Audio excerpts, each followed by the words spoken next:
so woni no gorko kanko woni lomtotonoɗo Ali Balde moƴƴuɓe ɓurɓe ɓe hanne Siltan Souleyni Mbaalo Banna en gari Aliou Mbaalo e Saydou Mbaalo jarga mbo wona jarkal en noddiɗo Mamadel Balde jiɗo Jali Sana ladde e Sare Boram en noddi en Hamad Diawo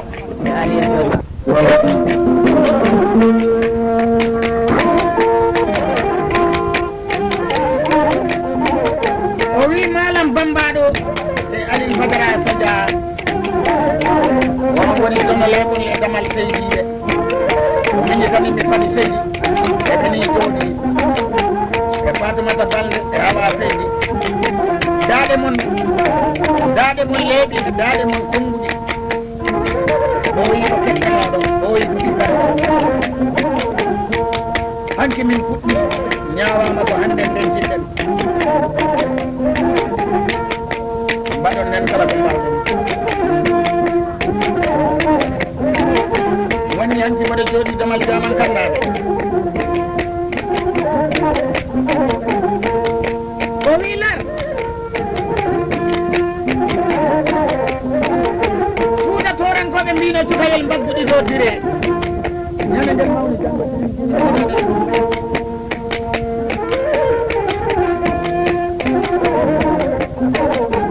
mbiɗa jooɗodi ɗo e baɗiraɓe lam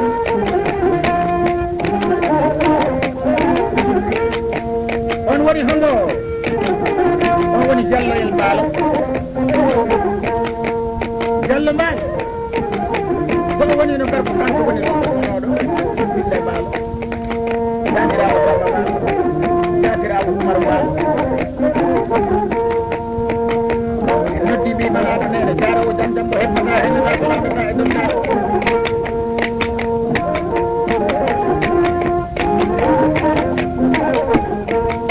on ɓe mbiyata Fatoumata o woni Fatoumata El Mbaalo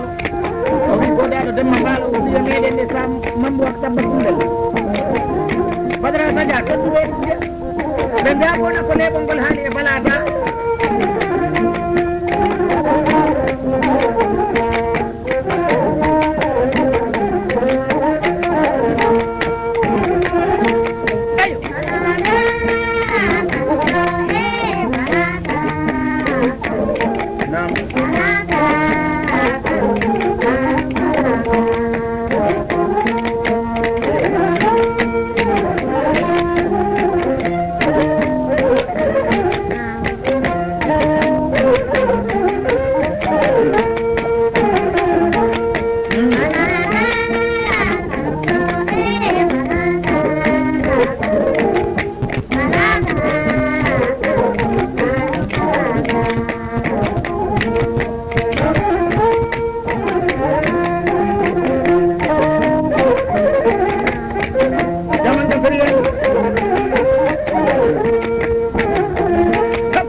Souleymane Tokora Sehellam Souleymane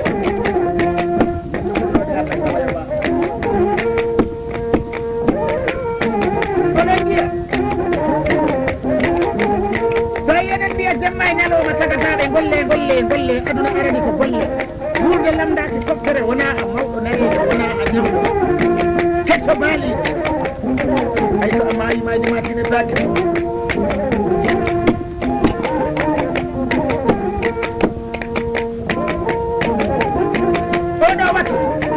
so leɗɗe ɗe jarata ɗo kitip mbiya wandu sirtima e kerol ngesa jahoya dara tawa ko salli mundu fabiti wiyande tew balɗe lamdotoɗa muko mbaɗo keruɗa e kaari sappinoroma muɗum andu teccelle kerol ngesa ko gollel sappinorto kono ɗe balɗe heewi ko lamdotoɗa hoto ngesa ma mba haade wiyama ala dora mbatta honnu sabu to a ñamɗi hoɗo ala keero ore nden bal miɗo jooɗiɗo wiide samman miɗo jooɗani pullo am goto mo eggatillomo eggana soroje ko liggonnoomi e saare delo miɗo jooɗotono e damal sino ɗuma so o woni ma hammadi o woni haɓɓade hammadi damal o weyno mbiya hammadi jiina albarka e ngaari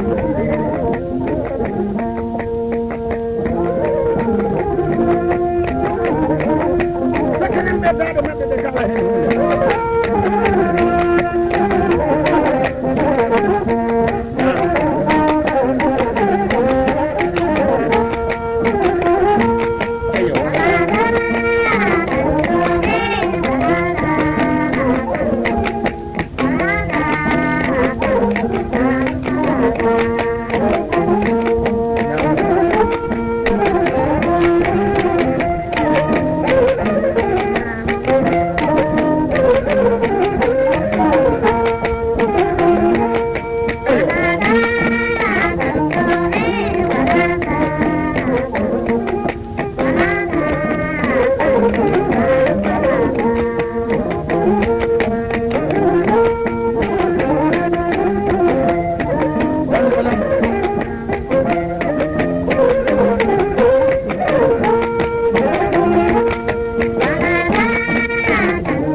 lebo lamdi mama galata to jata madayel jabona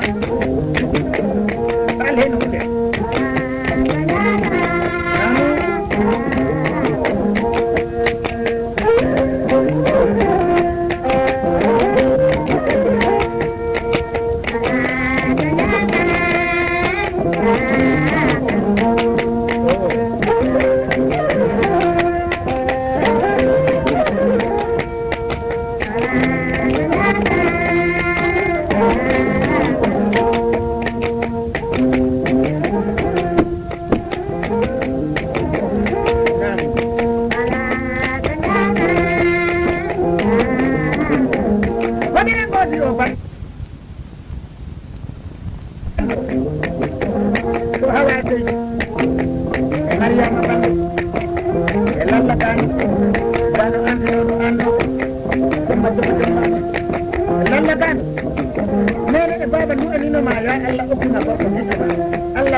yewtere ko haali e bane adama Diagne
sodu tan barwel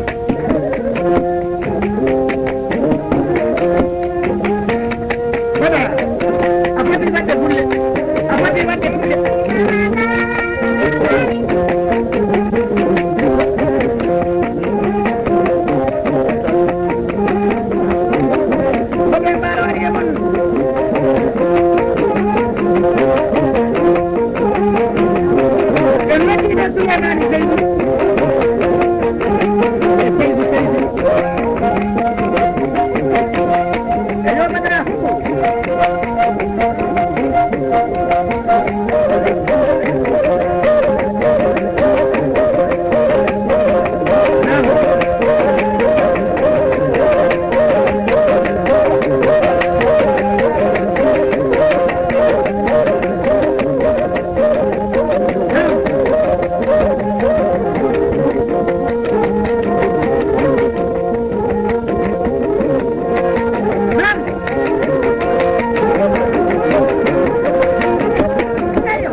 para salir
Thank you.